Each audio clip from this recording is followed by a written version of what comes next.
कार्तिक महात्मा षष्ठ अध्याय। कहती ब्रह्मांक कुमार शुण राजन धर्मसार। कार्तिक व्रते जहा अछि हबिष अर्थे जाइछि ताहा कहिबा विधि मन्ते संसार जनकर हिते। ब्रह्मांक वचने विहित जे विष्णु प्रिय महाव्रत आत्मार कारण विचारी जे जन पाळि विचारे जे जन पाळिब संसारे। मधुमांसादी जे आमिष कोलथ मसूर जे मांस वर्तिकी आदि कंठफल कुष्मांड आदि मधुराल अगस्ती बिनु जेते साकी कार्तिके न भक्षिब व्रती। लेंबु जंबाଳ बहु बीज मूला ककड़ा कर्क भेजी। लेंबु जंबाଳ बहु बीजी मूला ककड़ा कर्क भेजी।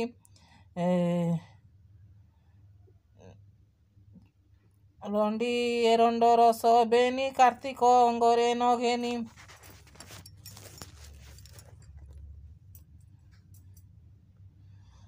अजा महिषी बेनी क्षीर कार्तिके न करी आहार। तांबूल आदि मुख बास भक्षणे अति बड़ दोष। निंदित द्रव्य बा उचिष्ट दग्ध पदार्थ प्रतिष्ठ। विष प्रयोग द्रव्य चेते सर्ववर्जित महाहिते। कुसंग परिहास खेल कहि क्रोध हिंसा बड़। मिथ्या वचन निंदा जल कार्तिक वर्जित सकल। चंडाळे कथा न कहिब स्त्री संसर्ग न करिब। शयन न इच्छिब संग न देखी कूट नटरंग। वृक्ष आरोहण करी अथल जले न पहरी। भुजगे न करिब क्रीड़ा जेणे आत्मा को लागे पीड़ा। तेणे नहिब पर बेश न करी पर पाके ग्रास। एते वर्जित करी नित्य पुणी करिब जेउ कृत्य। हबिष अनर्थे दान वर्जित कृष्ण रंग कृष्ण वर्ण। सबर अंते जेहु पाची बहु विधाने ताहा संची। से धान तंडुल विचारी जेबा कलंक पहरी। अन्न रांधिब शुद्ध पात्रे जेबा वर्जित पत्र पात्रे। व्यंजन तीर्थ जहा अछि से कथा कहिबा संक्षेपी। अग्नि तोपाक जेउ लुण हबिष जोगे ताकु आण। गोक्षीर घृतादि लवण ब्राह्मण मंदिर गोक्षीर घृतादि लवणी ब्राह्मण मंदिर न किणी। मद्यपी जन न छोइब हेमंत गोरस होइब। काकुड़ी बहु बीज मध्ये बंतल फल देखी सुधे।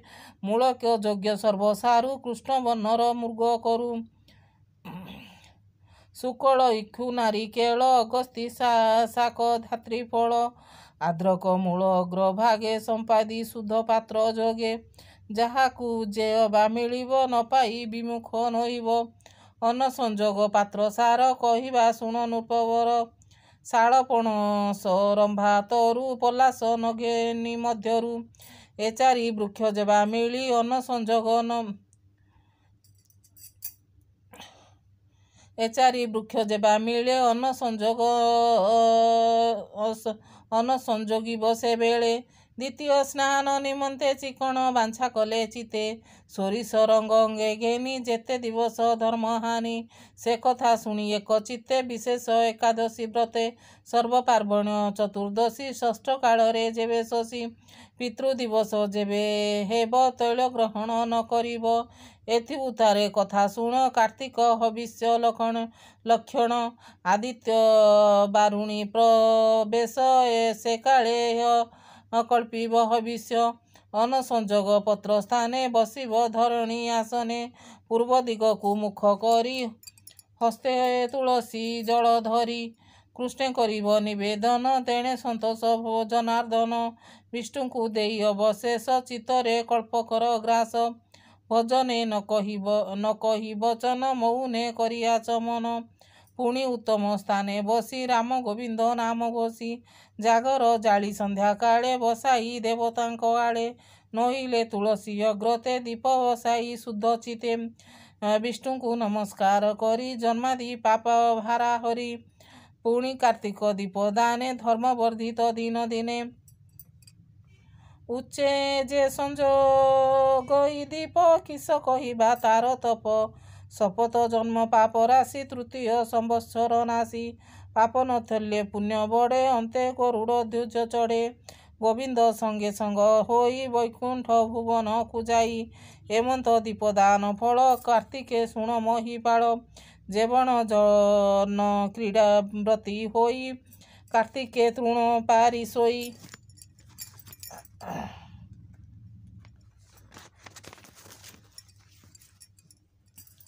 ସେ ତୃଣ ଅଗ୍ନି ଯେନେ ଧ୍ୱଂସେ, ବ୍ରତିପାତକ ତେନେ ନାଶେ। ଯମ ନିୟମ ଯେତେ ବିଧି, କାର୍ତ୍ତିକ କୃତ୍ୟରେ ପ୍ରସିଦ୍ଧି। ଯେ ଅବା ତହିଁ ଫଳ ଶ୍ରୁତି, ଜାଣନ୍ତି ବିଷ୍ଣୁ ବେଦପତି। କିସ କହିବା ତାର ଗୁଣ, ସେ ଜନ ସ୍ୱୟଂ ନାରାୟଣ। ଏମନ୍ତ କାର୍ତ୍ତିକ ମାସରେ ଯେ ବ୍ରତ ବିଧି ମତେ କରେ, ଶ୍ରୀମୁଖେ କହିଛନ୍ତି ହରି। କାର୍ତ୍ତିକ ବ୍ରତ ସମସରି, ଯେ ଯେଣୁ ହୁଏ ଅନବତ, ସେ ମତେ ଲଭଇ ନିୟତ। ଏବେ ହୋ ଶୁଣ ରୂପ ନୀତି, କାର୍ତ୍ତିକ ଉଦ୍ଯାପନା ବିଧି। ଶୁକ୍ଳ ଚତୁର୍ଦ୍ଦଶୀ ଦିନ, ବ୍ରତେ ଉତ୍ସୁକ କରି ମନ। ଦ୍ୱାରେ ଯେ ତୁଳସୀ ସେଠାରେ ମଣ୍ଡପ ଗୋଟିଏ। ତୋଳିବ ଅତି ଯତ୍ନ କରି, ଚାରି ଦିଗକୁ ଚାରି ଦ୍ୱାରି। ମଣ୍ଡିଣ କରିବ ମଣ୍ଡପ ଉପରେ ଦେଇ ଚନ୍ଦ୍ରାତାପ। କୁସୁମ ଚାମର ବସନେ, ମଣ୍ଡପ ମଣ୍ଡିପ ଯତନେ। ଗୋମୟ ଘେନି ତଳ ଲିପି, ତୁଳସୀ ମୂଳେ ବିଷ୍ଣୁ ଥାପି। ପଞ୍ଚବର୍ଣ୍ଣୀ ମୁରୁଜ ଯୁଗେ, ଚିତ୍ର କରିବ ଭୂମି ଭାଗେ। ଦ୍ୱାରେ ସ୍ଥାପିବ ଦ୍ୱାରପାଳ, ପୂର୍ବ ଭାଗରେ ଅତିଶୀଳ। ଦକ୍ଷିଣେ ସୁଶୀଳ ଦୁଆରି, ପଶ୍ଚିମେ ଜୟ ନାମ ଧରି। ବିଜୟ ସ୍ଥାପିବ ଉତ୍ତରେ, ମଣ୍ଡପ ଲିପିବ ଭିତରେ। ସର୍ବତ୍ର ନାମ ଭଦ୍ର ଚିତ୍ର, ମଧ୍ୟେ କମଳ ଅଷ୍ଟପତ୍ର। ଦିଗପାଳଙ୍କୁ ତହିଁ ସ୍ଥାପି, ଯେ ପ୍ରଭୁ ପୂର୍ଣ୍ଣାନନ୍ଦ ରୂପୀ। ଗଣେଶ ଜନ୍ତୁଙ୍କ ଜୀବନ, ତାହାଙ୍କୁ କରି ଆବାହନ। ଲକ୍ଷ୍ମୀଙ୍କି ସ୍ଥାପି ତାଙ୍କ ମୂଳେ, ଘଟ ବସାଇ ପୂଜା ସ୍ଥଳେ। ଶୀତ ବସନ୍ତ ଆଚ୍ଛାଦିତେ, ଜାଗଇ ଜାଳି ଗୁଆ ଘୃତେ।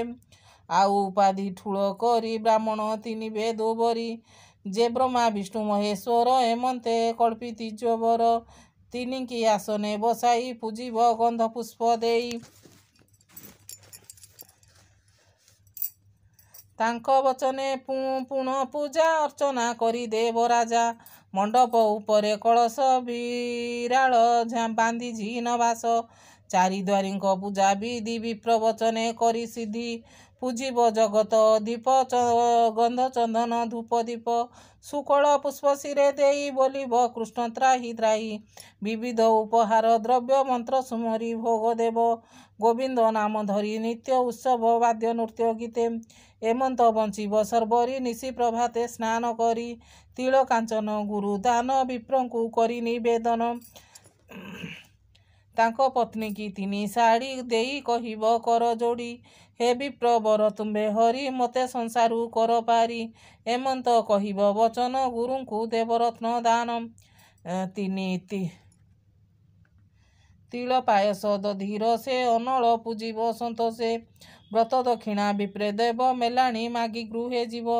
ଯାହା କାର୍ତ୍ତିକେ ଥିବ ଛାଡ଼ି, ଯତନ ପ୍ରକାରେ ତା ଲୋଡ଼ି। ଭିଆଇ ଅନୁକ୍ରମ ଦ୍ରବ୍ୟ, ବିପ୍ର ଭୋଜନେ ସମର୍ପିବ। ଆରେକ ଦିନ ଆଦି ମାସେ, କାର୍ତ୍ତିକ ବ୍ରତ ଅବଶେଷେ। ପ୍ରତିପାଦନ ନିଜ ଗୃହେ, ବନ୍ଧୁ କୁଟୁମ୍ବ ଘେନି ସ୍ନେହ। ପାଦ ସମ୍ପାଦି ଷଡ଼ର ସେ, ଭୋଜନ କରିବ ସନ୍ତୋଷେ। ଏମନ୍ତ କାର୍ତ୍ତିକ ବିଧାନେ, ବ୍ରତ ପାଳନ୍ତି ଯେଉଁ ଜନେ। ତାଙ୍କର ଧର୍ମ ଫଳ ଯାହା, କହିବା ଶୁଣ ନର ନା। ସଂସାରେ ଯେତେ ଧର୍ମମାନ, ତୁଳା ପୁରୁଷ ଆଦି ଦାନ। ଗଙ୍ଗା ଯମୁନା ସରସ୍ୱତୀ, ମଣିକର୍ଣ୍ଣିକା ପୁଣ୍ୟବତୀ। ନର୍ମଦା ପ୍ରାୟ ଗୋଦାବରୀ, ସିନ୍ଧୁ ସଙ୍ଗମେ ସୁରାସୁରୀ। ପ୍ରଭାତ ପ୍ରାଚୀ ବୈତରଣୀ, ଗୋମତୀ ରେବା କୃଷ୍ଣାବେଣୀ।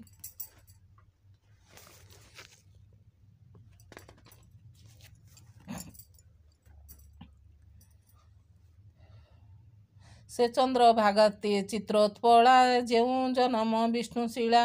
ब्रह्मा जे ମାନସରୋବର ତହିଁ ବିଜୟ ଗଙ୍ଗାଧର ସୁବର୍ଣ୍ଣ ରେଖା ମଧୁମତି ଯେ ହ୍ରଦେ ସିଦ୍ଧେ ବନେ ସ୍ଥିତି ପାପନେଶନି ପୁଣ୍ୟତୟା ଇନ୍ଦ୍ରଦ୍ୟୁମ୍ନ ବିଷ୍ଣୁ ମାୟା ସରଜୁ ଶିବ ଗଙ୍ଗା ନଦୀ ଋଷିକୁଲ୍ୟାଦି ମହାନଦୀ ଏ ଆଦି ପୁଣ୍ୟତୀର୍ଥ ଜଳ ସ୍ନାନ କଲେ କ ଯେତେ ଫଳ ରାଜସ୍ୱ ଯେତେ କୃତ୍ୟ ଦେବ ବିହିତ ଯେତେ ବ୍ରତ ଯୋଗ ସମାଧି ଦାନ ଧ୍ୟାନ ପ୍ରସାଦ ଆଦି କୀର୍ତ୍ତିମାନ ବଞ୍ଚିବା ବନାଶ୍ରମେ ରହି ତପ ଦଗ୍ଧ କରି ଦେହି ଏ ସର୍ବ ଧର୍ମ ଠୁଳ କରି କାର୍ତ୍ତିକ ବ୍ରତେ ନୁହେଁ ସରି ଯାବତ ପୁଣ୍ୟ କରି 1,000 ଗୁଣରେ କାର୍ତ୍ତିକ ବିଷ୍ଣୁର ଅତି ପ୍ରିୟ ଯେଣୁ କାର୍ତ୍ତିକ ମହାପୁଣ୍ୟ ତେଣୁ ଅଙ୍ଗେ ଯେ ପାପ ବିଘ୍ନ ଅଛି କାର୍ତ୍ତିକ ସଂକଳ୍ପରେ ଯାନ୍ତି କେଶରୀ ଆଗମନ ପଥେ ଯେନେ ପଳାନ୍ତି ଗଜଯୁଥେ ଏମନ୍ତ କାର୍ତ୍ତିକ ମହିମା ବଚନେ କି ଦବା ଉପମା କାର୍ତ୍ତିକ ଛାଡ଼ି ଯେତେ କରି 10 ସାଗର ଫଳ ସରି ହବିଷ୍ୟ ଶତଗୁଣ ଜାଣ ଉଦ୍ୟାପନରେ ଲକ୍ଷ ଗୁଣ ଜାଗ ଯୋଗରେ ସର୍ବଭୋଗ କାର୍ତ୍ତିକେ ବୈକୁଣ୍ଠରେ ଯୋଗ ବିଧି ସଂକଳ୍ପେ ବ୍ରତ କଲେ ଅକ୍ଷୟ ମୁକ୍ତି ପାଇ ଭଲେ ଯାବତ ଧର୍ମ ନେଇ ନାଶ ଯୁବତୀ